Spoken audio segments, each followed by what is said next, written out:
All right, so in this video, we're going to talk through the stages of illness and recovery for long COVID. The first phase is the downward slope. And while we talk about that, we'll dive into what long COVID is and also the brain inflammation model of long COVID. For the second phase, which is the push and crash phase, we'll talk about the importance of stimulation when it comes to long COVID. The last two phases are the stabilize phase and the recovery phase, and we'll just touch on those in this video. Okay, let's talk fatigue. So, if you got long COVID, you know it sucks. It's really unpleasant. It can be this grinding, persistent fatigue that seems to last forever. Like trying to move through wet concrete, like your head is too heavy to lift. This experience is summed up pretty well in the documentary Left Out. If I have to explain how this disease works, you can imagine the body is like a battery that can be charged with energy. Healthy people wake up with a fully charged battery and can use this energy on lots of activities during the day. You sleep at night and charge the battery again. But when I wake up, my body feels broken. My battery is stuck at 2%. I have to spread this energy throughout the day. I'm hoping the battery will recharge the next night, but it doesn't. My body is in constant lack of energy, no matter what I do or how much I rest. Researchers have a great idea of the effects of cancer on everyday life, and there are standardized tests to measure this. These same tests were given to long COVID patients, and the results are quite illuminating. The results showed that many long COVID patients reported being seriously unwell. Fatigue scores were worse or similar to those with cancer-related anemia or severe kidney disease. Long COVID patients' health-related quality of life scores were also lower than those with advanced cancers. In addition, the impact of long COVID on the daily activities of patients was worse than that of stroke patients and comparable to those with Parkinson's disease. So it can be pretty rough, and it's worth acknowledging that. The symptoms are real, the pain is real, and the impact on your life is very real. But the good news is it's possible to completely recover, and we're going to talk about all that a lot in this channel. So how do you know if you have long COVID? Well, let's talk about the hallmark symptoms of long COVID. The first hallmark symptom is what's called PEM, or post-exertional malaise. And all this means is after some sort of exertion, you feel a malaise or sickness. Kind of what this tends to look like in long COVID is cycles where someone is more ill and then less ill and then back to being more ill. This is often referred to as a crash. Other hallmark symptoms are fatigue, that grinding fatigue that we've just talked about. And brain fog is also another very common symptom. But that's not all. There's actually a list of over 200 identified symptoms for long COVID. Now, I won't go over the whole list, just to give you a taste and maybe for some familiarity. Fatigue, brain fog, cognitive dysfunction, chest pain or tightness, insomnia, heart palpitations, dizziness, joint pain, depression, anxiety, diarrhea, diarrhea, headaches, problems with breathing, pressure, hair loss, tingling, numbness, nerve pain is a big one. And the list goes on and on and on, even down to things like blurred vision and hallucinations. So it can get pretty wild there. There's two more symptoms that are worth mentioning. So one of them is POTS, and all POTS stands for postural orthostatic tachycardia syndrome. And a very medical term. All this really means is when you go from, say, sitting to standing, your heart rate spikes and it starts beating a lot more. Doctors define this as a heart rate increase of 30 BPM or over from sitting to standing. But really, if you've experienced this, you know how it feels. The other term you might hear is dysautonomia. And all this means is a problem with the nervous system. Now, the nervous system consists of the brain and all the nerves that run throughout the body.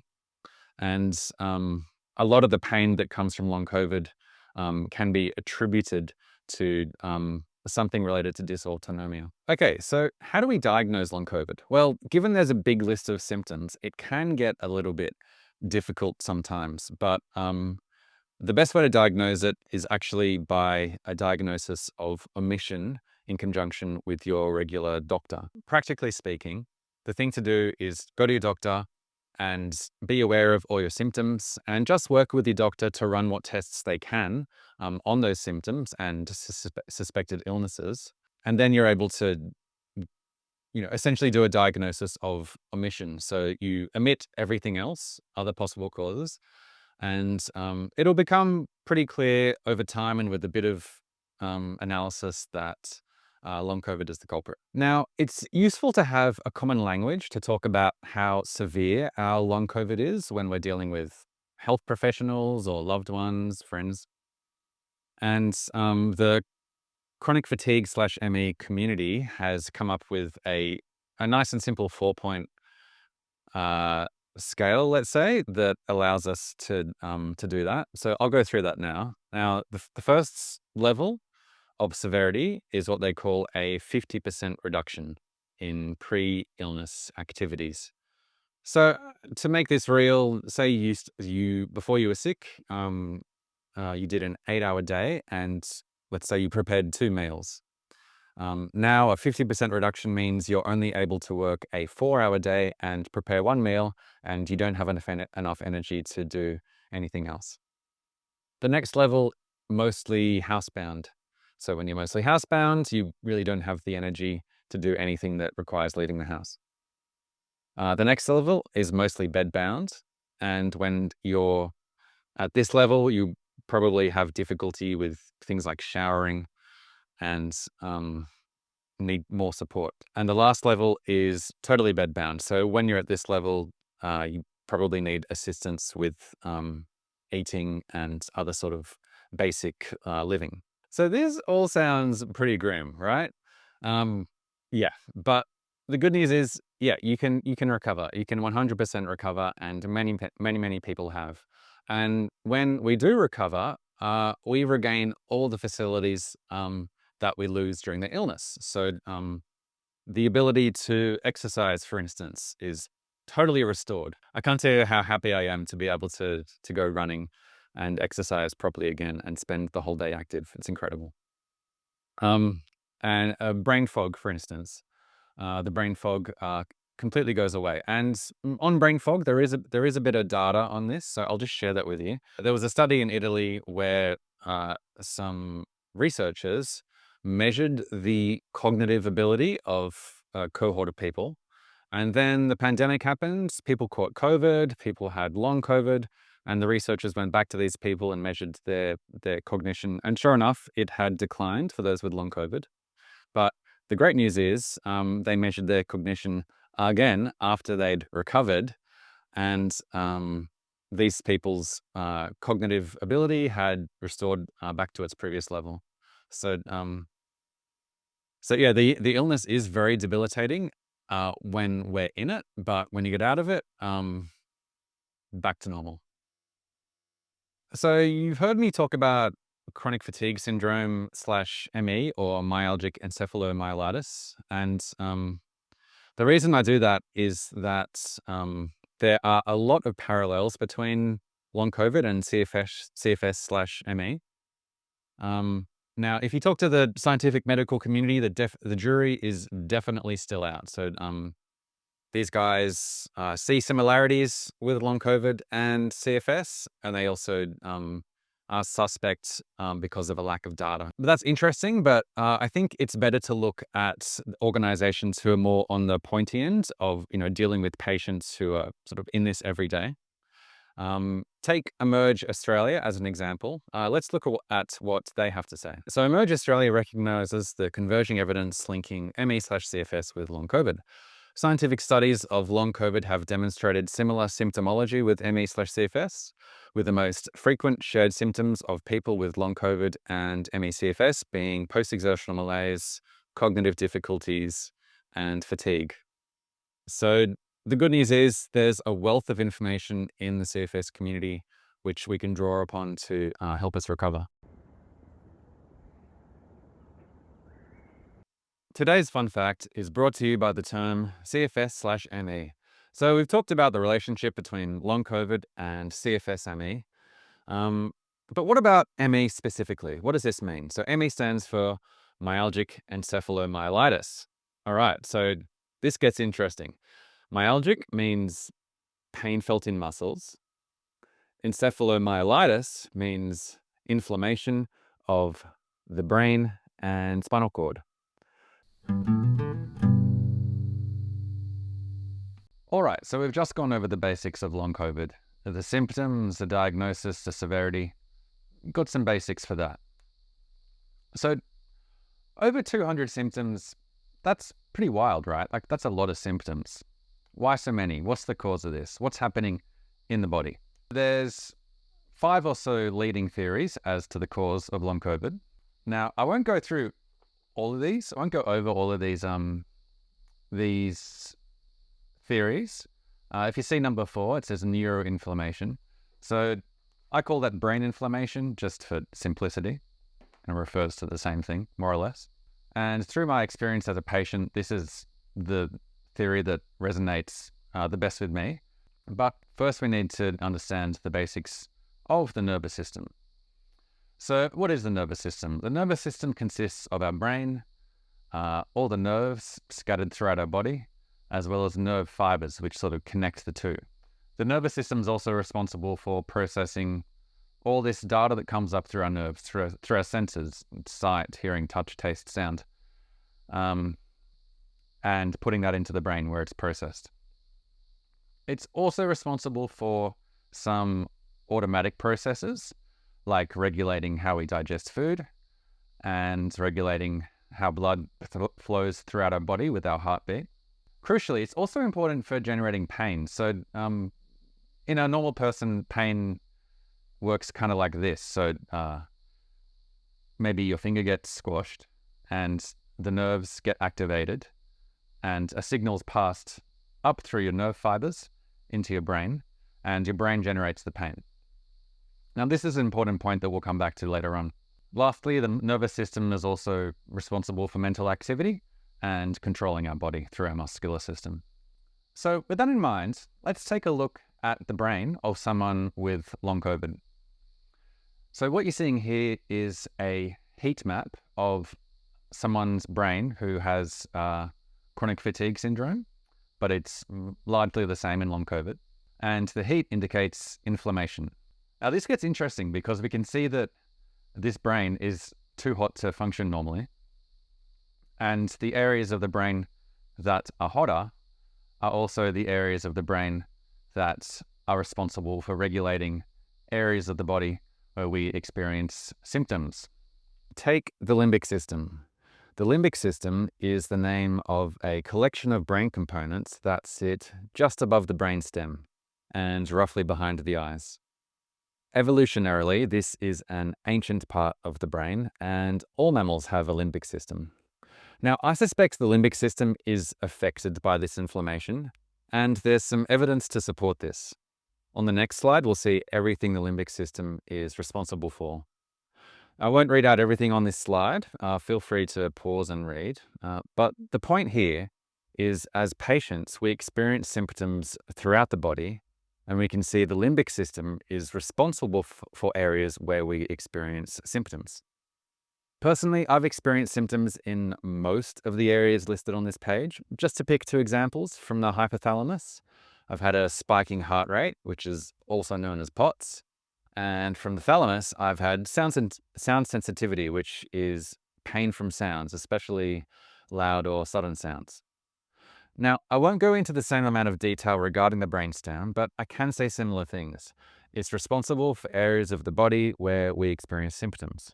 The last actor in this dour play is these little guys called microglia. So microglia account for roughly 10% of the brain. They're just cells, and one of the roles they play is to respond during illness. So when a normal person, say, gets the flu, gets sick, the microglia notice this, and what they do is they go into an activated state. And within this activated state, they make us as patients feel fatigued. They make us feel lethargic. They make us feel sick. And that's them doing their normal job. Because, sick people need to rest. The body needs time to fight off the infection. And once that finishes, the microglia settle down and off we go.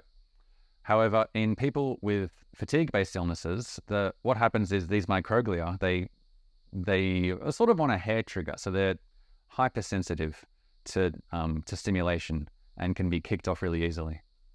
Now, a lot of the stuff I've mentioned around the brain inflammation and microglia, this comes from a researcher named Jared Younger, and he's an amazing PhD who's doing incredible work to try and understand the root cause of long COVID, chronic fatigue, myalgic encephalomyelitis, fibromyalgia, all these fatigue-based illnesses. And if you'd like to learn more about any of that stuff, I'm not going to go into any more detail, but I'll leave a link below so you can watch a couple of these videos and get as much information as you like about any of that. All right, so we've got this picture emerging. We have an inflamed brain, and it's responsible for looking after our body, and it's kind of wreaking havoc. But there's one more piece of the puzzle that I want to share with you in order to get a good understanding. And this is the concept of neuroplasticity. Now, I'll define neuroplasticity for you. All right, so neuroplasticity is the property of the brain that enables it to change its own structure and functioning in response to activity and mental experience. So literally, neuroplasticity, neuro, the brain, plasticity means plastic and moldable. The brain is moldable. So neuroplasticity can be both a positive and a negative phenomenon. So as a positive example, say learning the guitar, the first time you pick it up, you try and play a chord and, it takes you a long time and it doesn't sound so good, but, that's day one. Day 30, pick up the guitar, try the same thing, and it sounds like it's meant to. And your brain has used that plastic property to learn a new skill. Now, long COVID is a fantastic example of negative neuroplasticity. Think of it like this. A normal healthy brain is kind of like uncooked pasta. So we have these straight pieces of pasta, there's lots of them, and those signals are passing efficiently and quickly, zooming along those straight lines. So for someone with long COVID, it's kind of like we're cooking our noggin, We're getting that pasta and we're dunking it in some hot water for a little bit. We pull it out, and it's got a little bit more wonky. Say we keep pushing through and we have a little crash again. We've cooked our noggin just a little bit more, and our brain is going from this beautiful, functioning, efficient, high-performing thing into something which is getting slowly rewired for pain and symptoms and fatigue. So the good news is you can rewire and retrain your brain back to normal, taking it from this mess of spaghetti back to uncooked spaghetti, essentially, back to a functioning, healthy brain, using the same principles. This channel is all about sharing techniques related to doing this. And if you'd like to learn about those techniques, I recommend subscribing, because that's going to be the focus of all of my subsequent videos. So to sum it up, the brain is affected by inflammation. It is very sensitive to any sort of stimulation, and it's been rewired for pain and symptoms. Let's circle back to this first phase of COVID, the downward slope. For me, I got COVID and I had a fairly average COVID experience, I'd say. I was sick for about a week, and I had flu-like symptoms and brain fog and all the rest of it. But then I thought I'd recovered and I went back to work. But over time, I started getting really tired after work. So it started out being on, say, a Saturday, I'd just be exhausted and just rest. Then I'd get back to normal life. Fast forward a couple of weeks and I was taking the whole weekend off and just resting. What I did was I just kept pushing through. So I'd rest, but I'd be back to work, keen as a beaver, on Monday morning. And I kept doing this, and eventually I was just so exhausted and started to feel quite sick, and I ended up taking the 3 days off work. And I tried this for a while, and I just kept getting worse and worse. Eventually, I had a big crash, and I had to quit my job altogether because I was absolutely exhausted and very sick. Let's talk about the importance of stimulation. Now, stimulation is a lot like the classic children's fable of Goldilocks. Goldilocks breaks into the bear's house and finds 3 serves of porridge. The first serve of porridge is too hot, the second serve is too cold, but the third serve is just right. And just like Goldilocks finds balance, we must do the same thing with stimulation. And this is important because too much stimulation can cause us to crash. Too little stimulation can keep us at the same level of sickness, but the right amount of stimulation done right can help us heal. How do we define stimulation? Well, I define stimulation as anything that uses our brain, and in particular, this evolutionarily older part of the brain, the limbic system, the brainstem, just like we discussed in the previous section. So what are the sources of stimulation? Well, moving our body is a source of stimulation. Anything that comes through the senses is a source of stimulation. Touch, sight, taste, sound, smell. That's all stimulation. Additionally, thoughts and emotions are stimulation as well. That's all well and good, but practically, the way this is often thought about in the CFS community is through the lens of buckets. So the physical bucket is pretty straightforward. It's anything that involves, moving your body. So walking, running, sitting up. The cognitive bucket is anything that involves using your brain. So, watching TV, listening, speaking, anything on a computer or a phone, that's all cognitive. And the last bucket is the emotional bucket. So this is anything that elicits emotions, which life does. Now, there's a special emphasis on extreme emotions, such as anger and rage, fear and excitement. So how does stimulation cause crashes? Well, as we've discussed, the long COVID brain is very sensitive, and it has a limited capacity versus the same brain that is healthy. And essentially how this works is we have a set amount of stimulation that in each of these categories that our body can deal with. And when we overfill these buckets, we crash. That's how stimulation causes crashes. Now, there's a phenomenon called pushing and crashing, and it's really common for patients to do this. And I'm not immune from this. Here's a photo of me in hospital, pretending everything is cool and normal after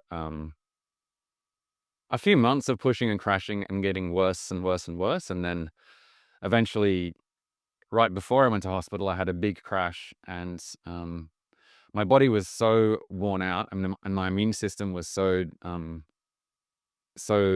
weakened that I actually had multiple infections, and one of them was really serious and required hospitalization. So this was the result of pushing and crashing. So I don't recommend it. Okay, and a common question that comes up is, if stimulation is bad, can I just rest? Can we just rest this out? And the answer to this question in most cases is unfortunately no.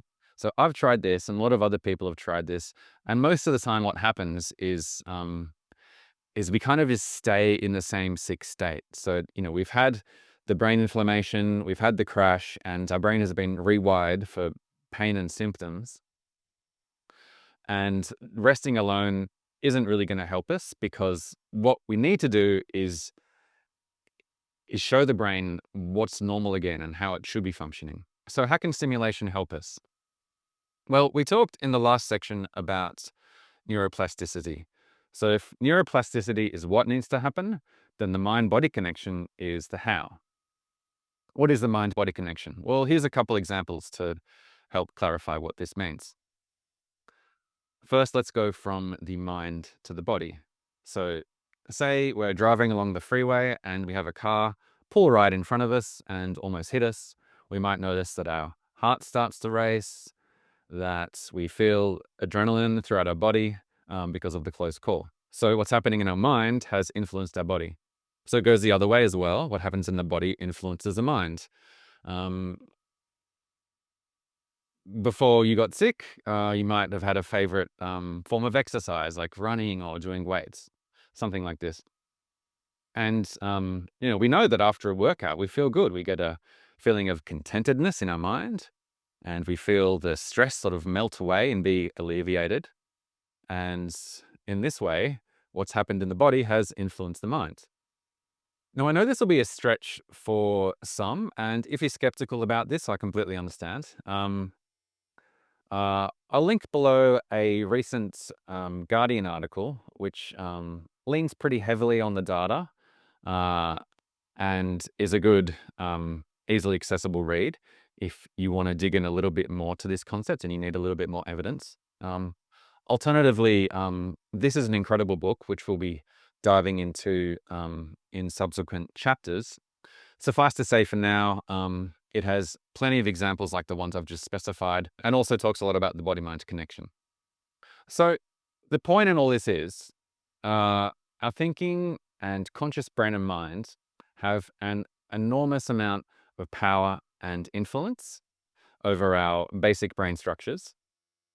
And so does what we do with our body. And what we can do is we can use this to retrain our poor, sick brain back to a healthy, functioning, normal brain. If you think back to that spaghetti example from earlier, this allows us to straighten that spaghetti and get back to normal. So I put these mind-body techniques into two categories. The first category is pacing. So pacing it's easier to learn. It's gentle. It takes more time. And essentially what it means is to retrain the brain by gently showing it what is normal and then resting and then repeating this process many times. That's pacing, and that's the subject of my next video. Now, the other category of mind-body techniques are much more advanced, and those will be the subject of later videos. Getting a grip on stimulation is really important in our healing journey from long COVID. When the porridge is too hot, when we have too much stimulation, that causes a crash. When the porridge is too cold, we don't have enough stimulation, we stay at the same level of sickness. But if we get just the right amount of stimulation, balanced with rest, this can help us heal. And the way we do that is leveraging mind-body connection techniques, whether it's simple ones like pacing or more advanced ones.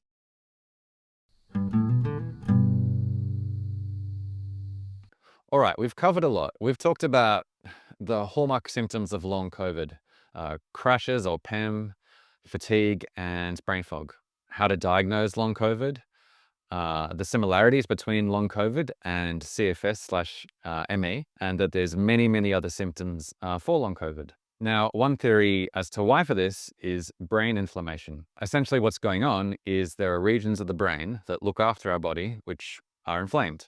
The brain gets rewired for crashes and into a baseline state of pain and symptoms. But there's no permanent damage, which is awesome. And the way we can recover is leveraging neuroplasticity.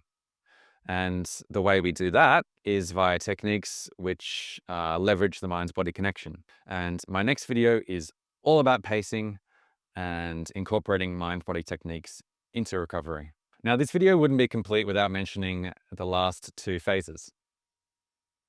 The stabilized phase is where we come out of pushing and crashing and come to a more stable state where we crash a lot less, where we can learn whatever we need to learn in order to get us to the next phase, which is the recovery phase. And in the recovery phase, our crashes stop occurring, our symptoms slowly subside, and we can again slowly return back to normal life.